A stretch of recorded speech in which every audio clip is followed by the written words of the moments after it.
तो hello friends, welcome back to my channel.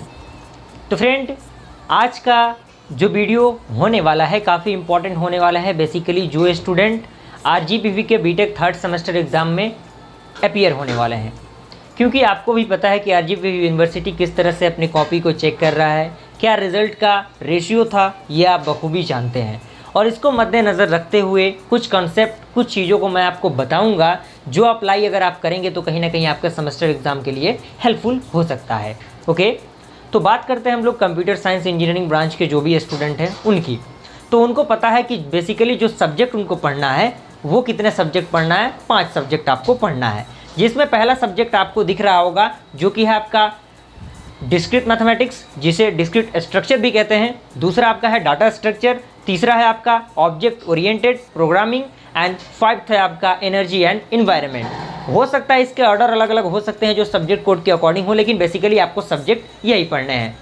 तो बात करते हैं हम लोग किन सब्जेक्ट को ज़्यादा प्रीफर करना है, क्योंकि देखिए हमें वही चीज़ पढ़ना है जो हमारे लिए इन फ्यूचर थोड़ा सा ज़्यादा हेल्पफुल हो, क्योंकि कहीं ना कहीं नॉलेज का होना भी हमारे लिए ज़रूरी होता है। सिर्फ एग्ज़ाम पास करने के लिए हमें नहीं पढ़ना है। हाँ, पढ़ना ऐसा है कि एग्ज़ाम क्वालिफाई हम लोग कर जाएं, लेकिन नॉलेज भी उतना ही हमारे अंदर होना चाहिए। तो बेसिकली जो स्टूडेंट कंप्यूटर साइंस ब्रांच के हैं उनके लिए 3 सब्जेक्ट तो काफ़ी इंपॉर्टेंट है, जिन्हें वो काफ़ी ईमानदारी से अगर पढ़ेंगे तो इन फ्यूचर उनके लिए काफ़ी हेल्पफुल होगा। जो कि पहला सब्जेक्ट है आपका डिस्क्रीट मैथमेटिक्स, क्योंकि आपको पता है कि जो बिना मैथमेटिक्स के जो कंप्यूटर साइंस का ब्रांच है, जो कंप्यूटर साइंस का बेस है, वो बनता ही नहीं है। तो सबसे पहला कंसेप्ट ये होता है कि अगर आप इंजीनियरिंग में एडमिशन ले रहे हैं या फिर कंप्यूटर साइंस ब्रांच आप ले रहे हैं, तो आपके लिए जो सोचने की कैपेबिलिटीज़ होनी चाहिए, मैथमेटिकल जो प्रॉब्लम सॉल्व करने की जो स्पीड होनी चाहिए और जो टेक्निक होना चाहिए, वो आपके अंदर होना चाहिए। क्योंकि कहीं ना कहीं आप कंपनी जॉब में जाते हैं तो वो आपसे प्रोग्रामिंग नहीं करने को कहेगा, वो कहेगा किसी भी चीज़ का आपको सोल्यूशन फाइंड करके देना है। तो कहीं ना कहीं वो इंपॉर्टेंट हो जाता है।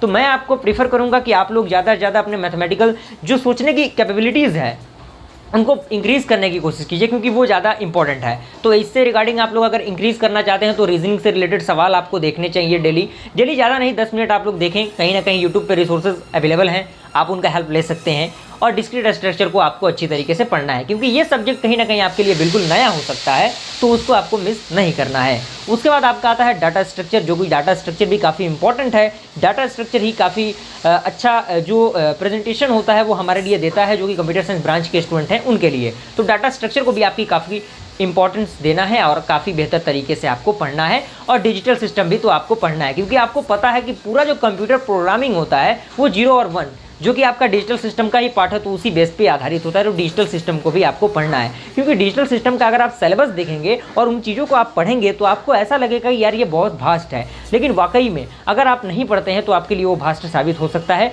तो कहीं ना कहीं अपने टाइम को सही जगह पर देना है, सही दिशा में देना है, ताकि आपका इन फ्यूचर उसमें जो इम्प्रूवमेंट हो सके और पेपर भी आपका आसानी से क्लियर हो और नॉलेज भी आपके अंदर अवेलेबल हो। उसके बाद आपका आता है ऑब्जेक्ट ओरिएंटेड प्रोग्रामिंग, जिसमें आपको C++ का जो बेसिक स्ट्रक्चर होता है वो बताना होता है। और दूसरा आपका लास्ट आता है energy and environment. Energy and environment को आपको उतना ध्यान नहीं देना है जितना आपको इन 3 सब्जेक्ट में आपको बेसिकली देना है, क्योंकि एनर्जी इन्वायरमेंट आपका थियोरेटिकल पेपर है।